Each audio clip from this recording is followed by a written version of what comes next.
సహనానికి ఒక స్ఫూర్తి ప్రొఫెసర్ మంగ్లా కపూర్, పద్మశ్రీ 2026.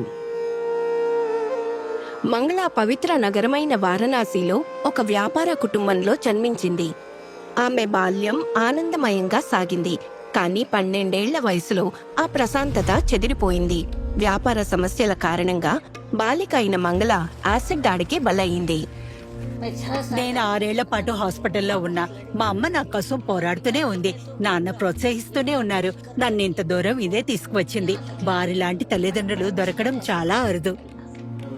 కానీ ఆమె సాధారణ జీవితానికి తిరిగి రావడానికి ప్రయత్నించినప్పుడు ప్రజలు ఆమె అజేయమైన ధైర్యాన్ని చూడలేదు. వారు కేవలం ఆమె మచ్చల ముఖాన్ని మాత్రమే చూశారు. నేను బయటికి వెళ్ళినప్పుడు ఎవరూ చూడకుండా నేను ఒక స్కార్ఫ్ తో మొహాన్ని కప్పుకునేదాన్ని.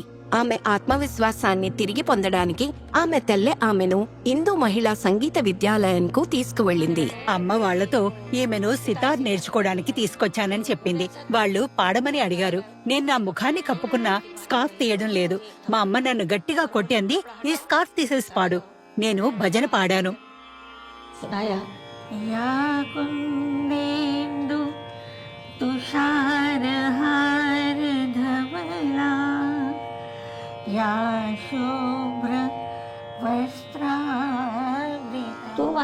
గురువు గారు నివ్వెరిపోయారు.